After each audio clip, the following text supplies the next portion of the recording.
Shalom teman-teman Facebook, login lagi di Facebook What's on Your Mind. Kalau Benyamin itu dia lahir, kenapa dinamakan Benyamin? Itu artinya son of my right hand.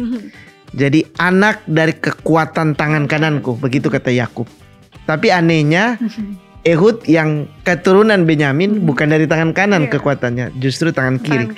Tapi dalam kasus ini orang Moab sedang digunakan Tuhan untuk mendidik orang Israel. Jadi disinilah segala sesuatu bisa terjadi ya. Bahwa apa yang kita tidak anggap musuh bisa menjadi musuh.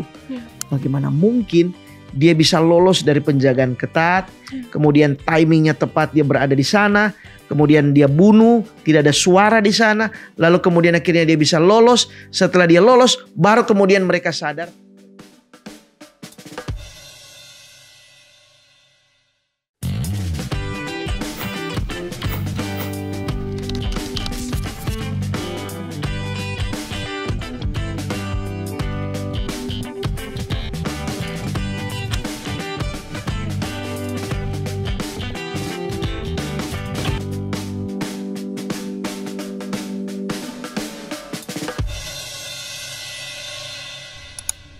Shalom teman-teman Facebook, login lagi di Facebook What's on Your Mind. Kita sudah ada di episode baru. Semoga teman-teman semua dalam berkat dan lindungan Tuhan. Nah, seperti biasa teman-teman, di Facebook ini kita akan membahas tokoh-tokoh Alkitab yang menginspirasi. Namun sebelumnya, aku ingin mengingatkan teman-teman semua untuk login dengan cara subscribe di channel YouTube dari Facebook ini dan juga follow semua sosial media dari Hope Channel Indonesia. Nah, seperti biasa, apabila nih teman-teman punya tokoh-tokoh Alkitab yang secara khusus teman-teman ingin bahas, teman-teman juga boleh leave komentar di bawah. Kita akan segera memulaikan episode kita kali ini, namun sebelumnya kita akan mengikuti video yang satu ini.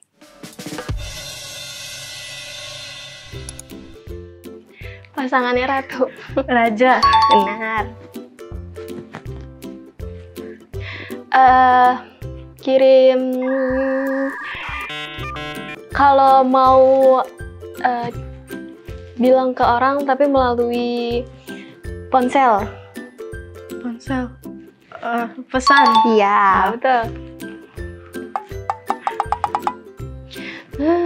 Ini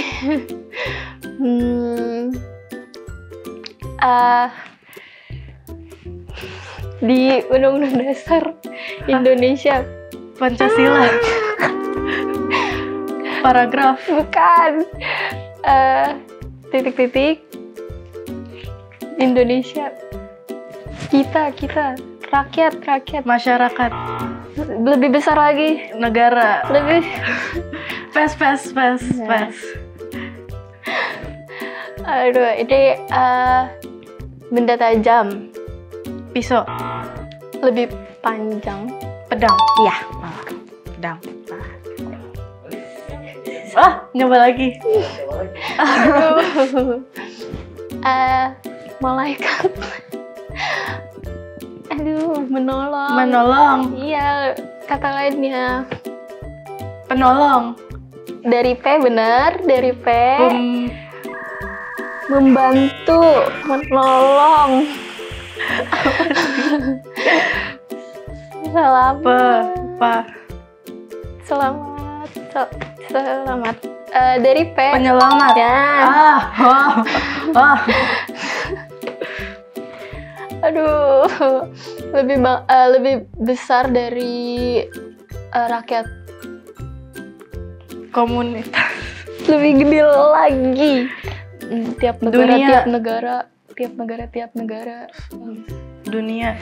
Kan.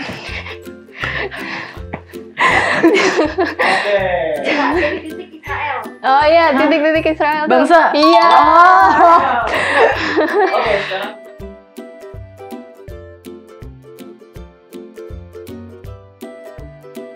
Musa. Bukan. Salomo. Oh, Ehud. Oh.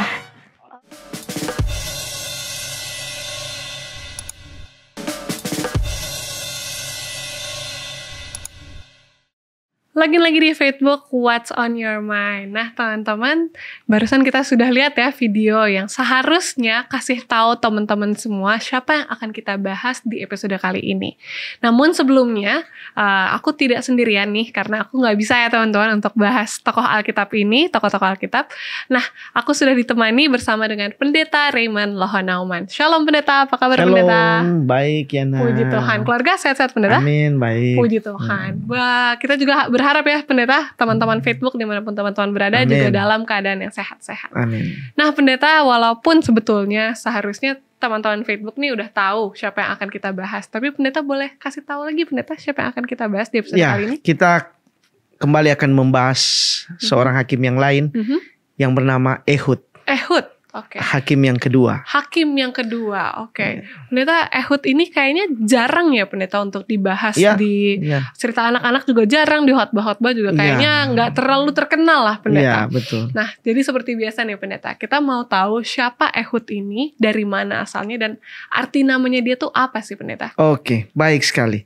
Nah, Ehud ini adalah seorang yang disebutkan kiri, kidal ya. Oke. Jadi dia sejak lahir kekuatannya ada di tangan kiri, kidal ya. Dan dia berasal dari suku yang paling kecil, yaitu Benyamin. Jadi Benyamin adalah anak yang paling kecil, anak pria ya, adik Yusuf. Kemudian yang menarik adalah kalau Benyamin itu dia lahir, kenapa dinamakan Benyamin? Itu artinya son of my right hand. Jadi anak dari kekuatan tangan kananku, begitu kata Yakub. Tapi anehnya Ehud yang keturunan Benyamin bukan dari tangan kanan kekuatannya, justru tangan kiri. Tetapi di sini ada bagian yang ingin saya jelaskan bahwa sesungguhnya di dalam tubuh atau kehidupan manusia tidak ada yang bisa kita andalkan. Otak yang kita bilang cerdas itu karena Tuhan. Orang bisa katakan, oh dia pintar berbicara, pintar menghafal. Tapi kalau Tuhan tidak gunakan, kepintaran itu tidak ada manfaat. Demikian juga dengan Ehud. Sesuatu yang tidak lazim, tangan kiri yang mungkin tidak diperhitungkan, justru itu menjadi kekuatannya. Jika kita membaca sebentar, saya akan bagikan bahwa memang betul-betul kunci kesuksesan seorang Ehud dimulai dari apa yang digunakan dengan tangan kirinya. Ya. Nah, arti dari nama Ehud ini adalah I will give thanks. Saya akan memberikan terima kasih. I will be praised. Saya akan dipuji. Saya bersyukur. Saya akan dipuji. Barangkali itu nama yang baik ya. Kalau kita Yana nanti punya anak, boleh dinamakan Ehud. Nama bagus sekali. Tetapi lebih daripada satu nama, apalah arti sebuah nama kata Shakespeare ya. Jika nama itu tidak mencerminkan atau tidak melakukan sesuatu yang baik. Orang punya nama baik tapi reputasinya buruk, apalah arti nama. Tapi nama yang mungkin tidak dikenal tetapi melakukan yang baik, itu sudah sesuatu yang luar biasa. Nama itu juga adalah menunjukkan identitas. Kalau orang bilang Yana, yang terpikir dari teman-teman adalah, oh ya, Yana yang murah senyum itu ya. Yana yang baik. Jadi nama itu menunjukkan identitas kita, menunjukkan karakter kita di mata orang lain tentu saja. Ehud seorang yang pantas disyukuri.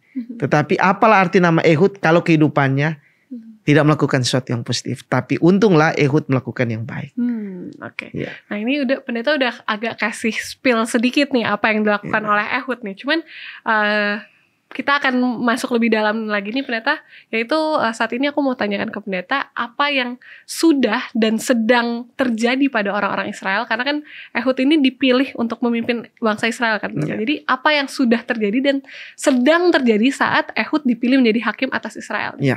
Jadi sama seperti pemimpin sebelumnya, yaitu Otniel berangkat dari keadaan orang Israel yang sedang melakukan hal yang tidak benar, sehingga Tuhan mengizinkan raja yang lain untuk menyerang mereka. Demikian juga dengan di zaman Ehud ini. Barangkali mungkin Yana bisa baca di dalam Hakim-Hakim 3 ayat 12. Teman-teman Facebook juga boleh buka Alkitab teman-teman. Hakim-Hakim 3 ayat 12 dengan judul perikop Ehud. Tetapi orang Israel melakukan pula apa yang jahat di mata Tuhan. Lalu Eglon, Raja Moab, diberi Tuhan kuasa atas orang Israel oleh sebab mereka telah melakukan apa yang jahat di mata Tuhan. Oke, ini menarik ya. Biasanya kita membaca Tuhan memberikan kuasa, memberkati orang yang benar, umat Tuhan. Ya. Tetapi kita dapati di sini Eglon justru orang Moab diberi kuasa oleh Tuhan. Kalau terjemahan yang lain dia sebutkan begini, and the Lord strengthen him. Jadi Tuhan menguatkan, memberikan kuasa kepada Eglon. Nah, di sini kita mengerti bahwa ternyata kalau umat Tuhan itu tidak benar, maka orang lain Tuhan bisa gunakan. Contoh misalnya, pada waktu orang Israel dalam keadaan buruk iman mereka, Tuhan menggunakan Nebukadnezar. Siapa Nebukadnezar? Raja negeri Babylon. Tapi Tuhan gunakan Nebukadnezar untuk mendidik orang Yehuda supaya mereka sadar. Bahkan Tuhan pernah menggunakan keledai untuk menyadarkan seorang Bileam. Nah, ada yang menarik juga di kasus Bileam. Kita tahu cerita itu ya. Bileam sedang dimanfaatkan oleh Raja Moab, Raja Balak, untuk mengutuki orang Israel. Tetapi Tuhan protek sehingga apa yang diinginkan oleh orang Moab itu tidak terwujud.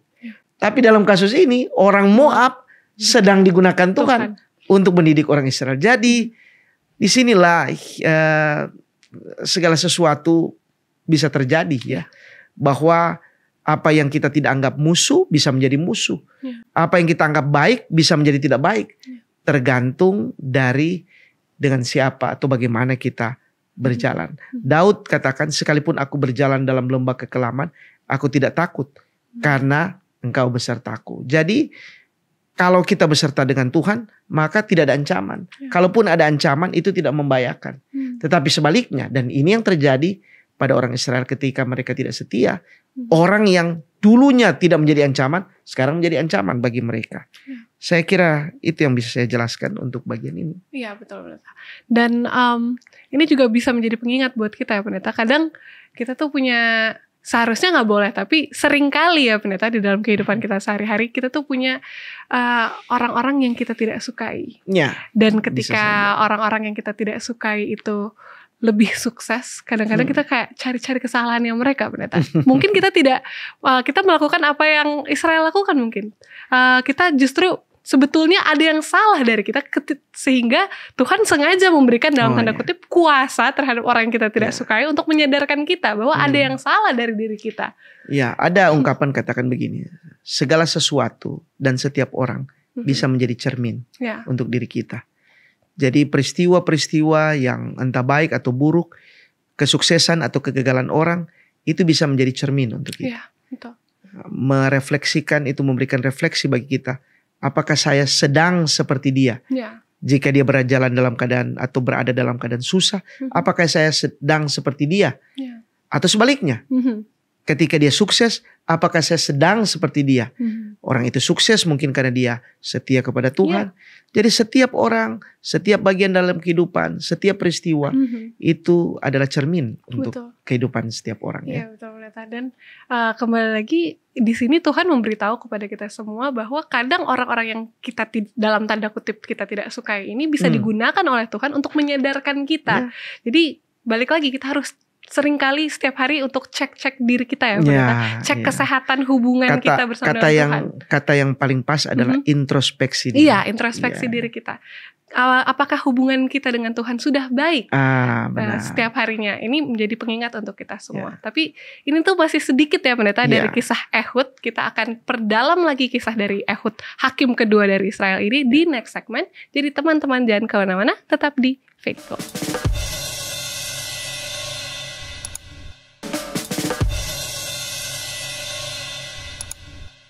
Login lagi di Facebook What's on Your Mind. Nah pendeta dan juga teman-teman, kita tadi terputus di kisah mengenai bagaimana sebetulnya keadaan bangsa Israel ketika Ehud memimpin bangsa Israel.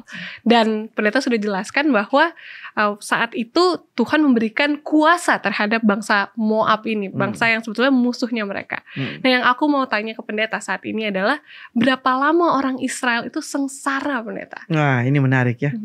Kenapa? Kalau seandainya enak, bertahun-tahun itu rasa singkat. Iya, betul, ya kan? pendeta. Sama seperti Yana mungkin pacaran. Ya, kalau enak, wah 1 jam itu nggak kerasa. Ya, betul. 1 hari pun nggak Ya, kerasa. betul, betul. Tapi kalau kita sakit gigi 1 menit sangat kerasa. Sakit Ya. sekali, ya, betul. Nah, orang Israel disebutkan di dalam Hakim-Hakim pasal 3 ayat 14 dan 15. Dia bilang begini, 18 tahun lamanya orang Israel menjadi takluk kepada Eglon, Raja Moab. Lalu orang Israel berseru kepada Tuhan. Nah, kembali lagi pertanyaan, kok sampai 18 tahun? Ya. Jangan tanya saya, tanyakan orang Israel. Ya. Kenapa sampai 18 tahun baru berseru? Kenapa tidak 1 tahun saja lalu kemudian berseru? Bisa jadi ada upaya-upaya dari orang Israel untuk mencoba dengan kekuatan mereka. Atau mereka justru menikmati perbuatan atau sikap dari Raja Eglon itu. Entahlah. Tetapi di sini kita melihat bahwa sesuatu yang dibiarkan, dosa yang dibiarkan berlarut-larut, itu bukan berakhir menyenangkan. Tapi itu akan berakhir menyusahkan. Untunglah orang Israel sadar. Kemudian setelah 18 tahun mereka berseru. Tidak sampai 40 tahun. Ya. Tuhan pernah memberikan pendidikan kepada orang Israel 40 tahun. Pada waktu perjalanan yang seharusnya hanya berlangsung kurang lebih 11 hari. Tapi bisa sampai 40 tahun. Kenapa? Karena banyak sekali kesalahan. Sampai satu generasi harus dimusnahkan. Demikian juga Tuhan pernah mengizinkan orang Yehuda ditawan selama 70 tahun di Babylon. Kenapa panjang sekali? Karena untuk mendidik mereka kadang membutuhkan waktu yang panjang. Jadi terkadang Tuhan mengizinkan peristiwa buruk terjadi untuk waktu yang panjang supaya kita benar-benar sadar. Bila mana kita pernah mengalami hal yang buruk dan kemudian kita sadar, maka kita tidak pernah lagi akan mau kembali ke sana. Orang Israel 18 tahun. Ya.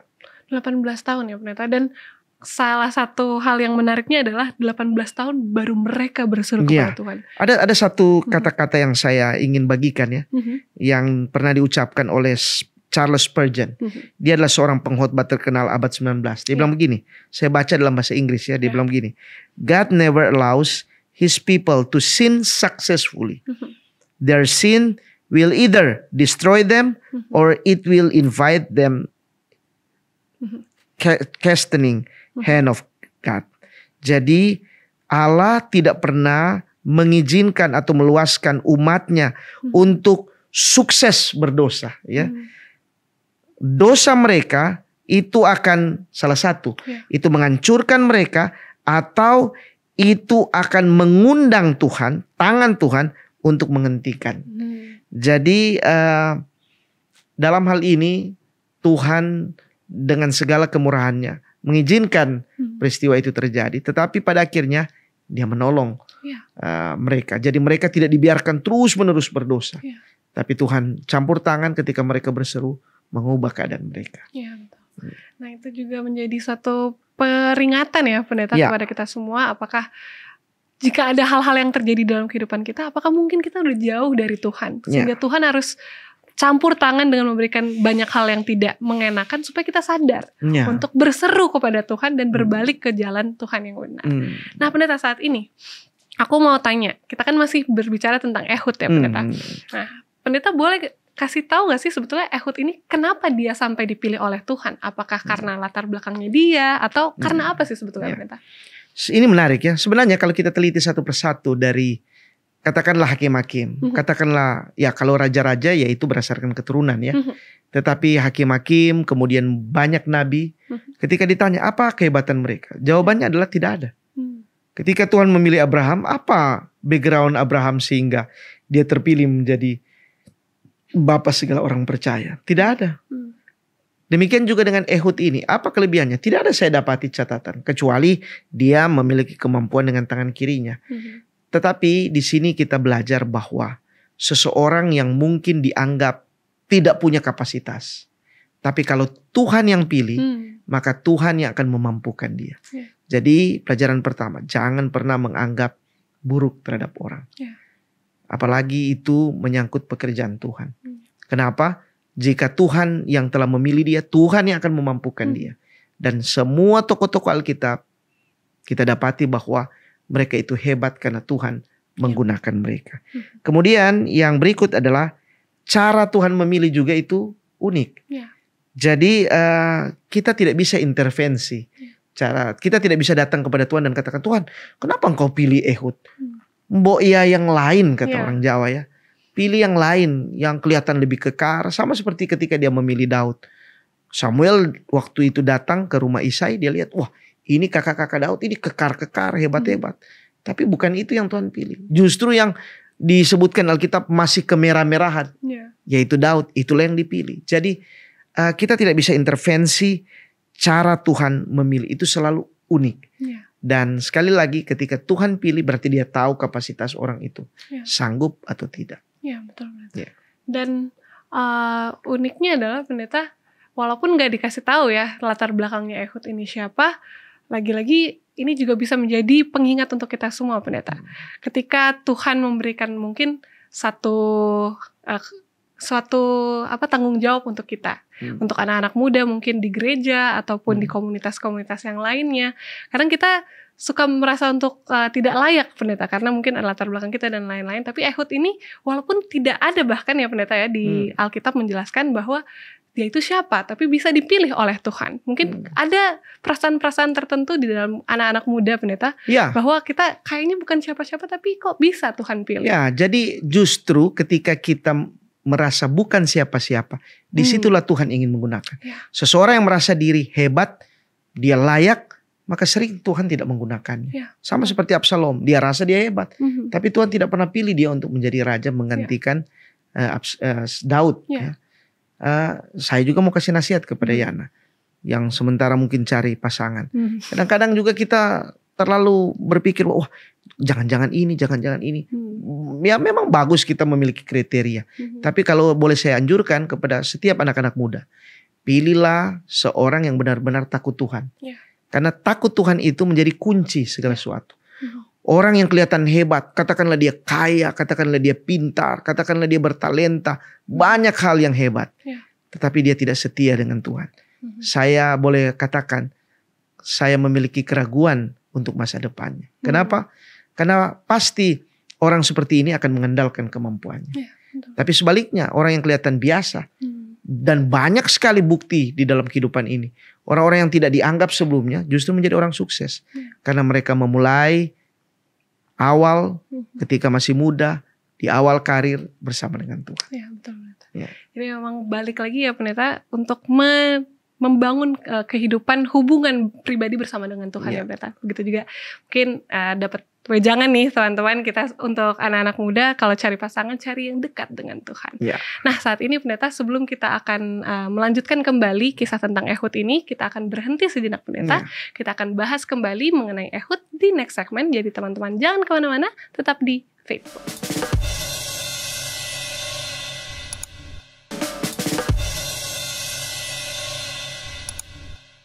Login lagi di Facebook, What's on Your Mind.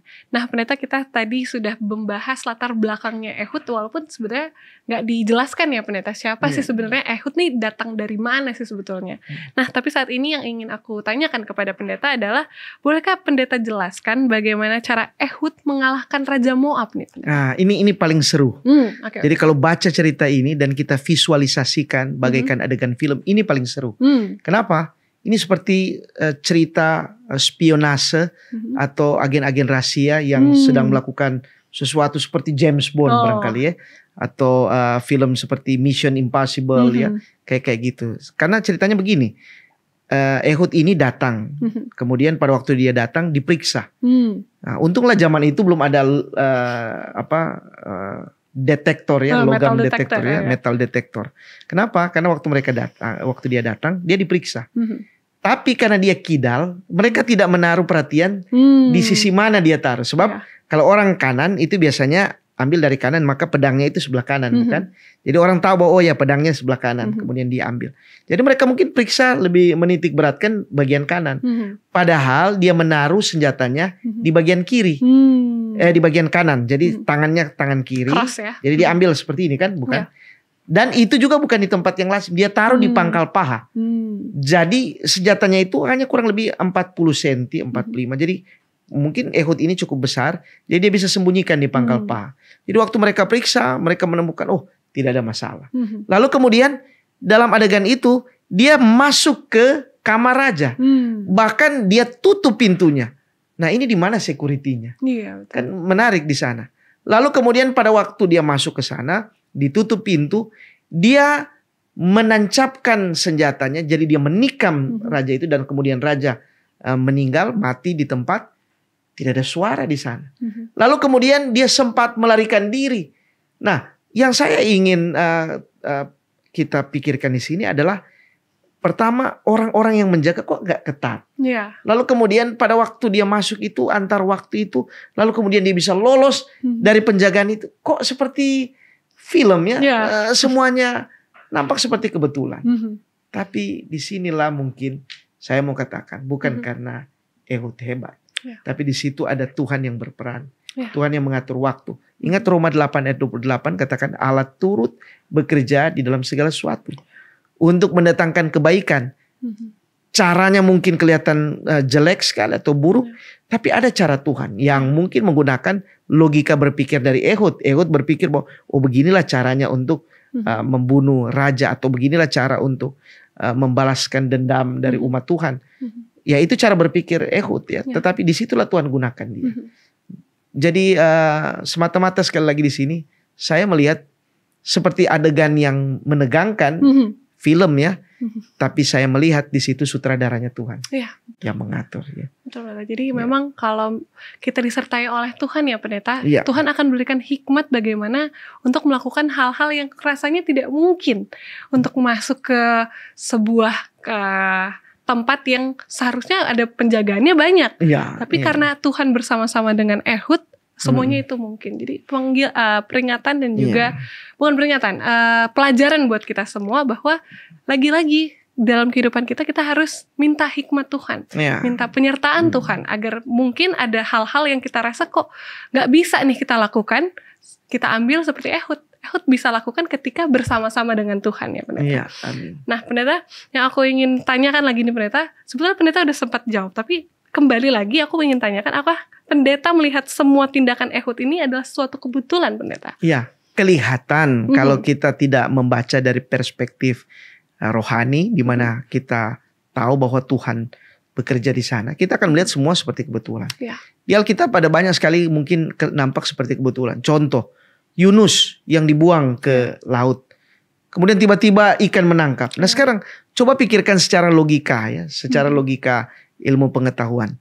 Bagaimana mungkin timing seorang Yunus yang dilempar, kemudian ikan itu tepat ada di bawah sana. Bagaimana mungkin? Bagaimana mungkin logikanya seorang Daniel dimasukkan ke dalam sumur, dalam gua itu, kemudian ada singa, dan singa-singa itu tidak makan. Bagaimana mungkin? Bagaimana mungkin Daud yang hanya menggunakan senjata kecil, kemudian orang yang tingginya hampir 3 meter atau mungkin 3 meter ya, lalu kemudian hanya dengan kerikil seperti itu dia bisa jatuh dan kemudian tidak berdaya di sana dan mati ya. Bagaimana mungkin? Jadi kembali lagi seperti Ehud, bagaimana mungkin dia bisa lolos dari penjagaan ketat, kemudian timingnya tepat dia berada di sana, kemudian dia bunuh, tidak ada suara di sana, lalu kemudian akhirnya dia bisa lolos. Setelah dia lolos, baru kemudian mereka sadar terjadi pembunuhan di dalam istana itu. Bagaimana mungkin? Semua kelihatan tidak mungkin, mustahil kalau kita berpikir secara logika. Di Alkitab, saya mau katakan tidak ada dongeng, tidak ada cerita dongeng. Yang ada adalah kisah-kisah campur tangan Tuhan yang luar biasa. Itu yang kita harus mengerti Alkitab. Alkitab bukan berisi kisah dongeng, tapi Alkitab berisi kisah tentang kemahakuasaan Allah yang melebihi cara berpikir manusia. Nah, kembali kita, ini mungkin terlalu tinggi ya, wah ini. Tapi coba mungkin Yana boleh berpikir. Banyak orang, anak-anak muda contohnya. Bagaimana mungkin saya bisa dapat pekerjaan ini? Bagaimana mungkin saya bisa menikah dengan ini? Bagaimana mungkin saya memiliki masa depan ini? Tidak ada yang mustahil. Tergantung di tangan siapa. Di tangan siapa kita meletakkan beban kita. Di tangan kita, ya semua tidak mungkin. Di tangan Tuhan, semua yang tidak mungkin menjadi mungkin. Amin, Pendeta. Nah, Pendeta, untuk waktu yang sisa ini aku mau tanya nih ke Pendeta. Apakah hal yang luar biasa yang dicatat Alkitab nih, Pendeta, setelah kemenangan Ehud atas Raja Moab itu, Pendeta? Ini yang saya ingin bagikan. Catatan luar biasa dari Alkitab mengatakan bahwa Tuhan memberi keamanan pada Israel selama 80 tahun. 80 tahun. Lebih lama waktu ini dari zamannya Otniel, Hakim yang pertama. Zamannya Salomo, hanya 40 tahun. Ini 80 tahun. Kalau begitu, berapa lama usia Ehud ini? Saya nggak tahu. Apakah dia bisa mencapai 100? Bisa saja ya, atau 100 lebih. Tetapi yang saya salut adalah 80 tahun tidak terjadi sesuatu yang buruk. Berarti selama 80 tahun itu Ehud ini konsisten dengan imannya. Dan itu berpengaruh terhadap iman orang Israel. Dan itu menyebabkan mereka aman selama 80 tahun. Indonesia tahun ini ya, 80 tahun. Banyak sekali generasi yang sudah meninggal ya. Tetapi kita rasa bahwa sudah cukup lama ini ya. Bayangkan orang Israel 80 tahun bisa bertahan. Kembali lagi karena mereka konsisten. Tapi kenapa mereka konsisten? Ada seorang pemimpin yang konsisten. Jadi ketika kita menjadi pemimpin, maka itu akan mempengaruhi orang-orang yang kita pimpin. Jadi bersikap, berhati-hatilah saat kita menjadi pemimpin. Seorang pemimpin, betul. Ya. Dan balik lagi ya Pendeta, ini satu pengingat untuk kita semua untuk terus konsisten ya Pendeta dalam kehidupan kita. Kadang kita dapati iman kita sedang tinggi-tingginya, jadi kita dekat sekali dengan Tuhan. Tapi ada kala ketika hal-hal yang tidak mengenakan terjadi, justru iman kita melemah. Atau mungkin sebaliknya. Ini yang diajarkan kepada kita melalui Ehud untuk konsisten. Dalam keadaan apapun, dalam keadaan senang, dalam keadaan susah, itu untuk tetap mempertahankan iman kita, hubungan kita dengan Tuhan. Sehingga dalam masa itu seperti yang Alkitab katakan, bangsa Israel bisa 80 tahun aman karena konsisten itu. Jadi kita menjadi pengingat untuk kita semua untuk selalu konsisten menjaga hubungan kita bersama dengan Tuhan di setiap harinya kita. Nah, Pendeta, tidak terasa Pendeta, ini adalah segmen yang terakhir. Kita harus mengikuti kesimpulan di next segmen. Jadi teman-teman jangan kemana-mana, tetap di Facebook.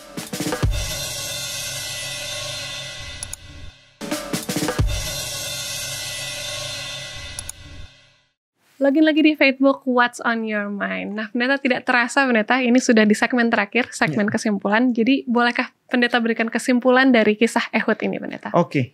Jadi seperti yang saya katakan tadi, ada dua kata kunci di sini yang perlu kita pikirkan. Yang pertama adalah kata konsisten. Jadi sesuatu yang dikerjakan secara teratur untuk waktu yang panjang, itu yang disebut konsisten. Ya. Ada orang yang tidak sukses bukan karena dia tidak bisa, tetapi dia tidak konsisten di dalam mengerjakan sesuatu. Kata yang kedua adalah ketekunan. Hampir mirip dengan konsisten, tetapi ketekunan itu lebih dari itu adalah satu kata yang menunjukkan bahwa kita mengerjakan sesuatu itu tanpa henti. Jadi tidak peduli gagal, sukses, tetap kita tekun mengerjakannya. Ya. Nah, seorang pelari maraton itu biasanya kita lihat bukan karena dia sangat cepat di awal. Kadang orang berpikir bahwa seorang pemenang itu harus kelihatan cepat. Banyak pelari-pelari maraton yang sukses itu mereka bukan karena cepatnya, tapi mereka tekun dan konsisten melakukan gerakan lari itu dengan speed yang sama dalam jarak waktu yang cukup panjang, dalam waktu yang cukup panjang. Dan akhirnya mereka meraih kemenangan. Barangkali waktu di bagian akhir baru mereka sangat cepat mendekati finish. Nah, di dalam hal iman kadang-kadang seperti itu. Ada orang di masa muda kelihatan, wah dia aktif sekali. Tetapi begitu dia mulai tua, dia mendapatkan pekerjaan yang bagus, yang dulunya kita kenal dia setia, nggak taunya mulai tidak setia. Dan akhirnya banyak orang yang kita temui bahwa pernah sukses tapi akhirnya tidak sukses. Pernah menjadi orang kaya katakanlah kalau kita menilai dari materi. Atau pernah mempunyai jabatan yang tinggi. Tapi akhirnya pada akhir-akhir atau ujungnya tidak sama sekali. Itu menunjukkan bahwa ada yang salah dalam kehidupan ini. Mungkin tidak konsisten dan mungkin tidak tekun. Tapi lebih dari semuanya itu adalah kita belajar dari Ehud. Kita belajar dari hakim-hakim yang lain. Adalah kedekatan dengan Tuhan. Jadi konsisten, ketekunan, kedekatan dengan Tuhan. Itulah kunci dari Ehud. Bisa 80 tahun memimpin bangsa Israel. Luar biasa sekali. Pendeta boleh tutup episode ini dengan doa, Pendeta. Baik, mari kita tunduk kepala dan kita berdoa. Bapa kami dalam kerajaan sorga, kami berterima kasih oleh karena kami kembali belajar dari salah seorang tokoh Alkitab. Seorang pemimpin yang Tuhan telah pilih, Ehud, yang menunjukkan kesetiaannya.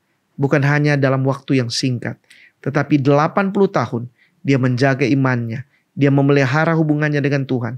Dia menjadi pemimpin yang boleh mengayomi dan menjadi contoh teladan bagi bangsanya.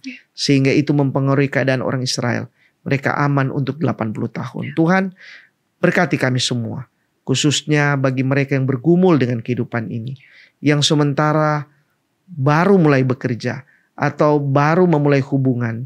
Atau baru memulai rencana-rencana masa depannya. Tuhan bantu agar mereka tetap konsisten, tetap tekun, dan tetap memiliki hubungan dengan Tuhan. Sehingga apa yang dicita-citakan dapat diraih. Dan lebih dari semuanya itu, Tuhan akan nolong kami dan memberkati serta menjadikan kami menjadi saluran berkat kepada orang lain. Kami rindu kehidupan kami seperti Ehud. Diberkati dan boleh menjadi berkat bagi orang lain. Terima kasih Tuhan, kami menyerahkan semua pemirsa ke dalam tangan-Mu, di dalam nama Yesus, Juru Selamat dan Penebus kami.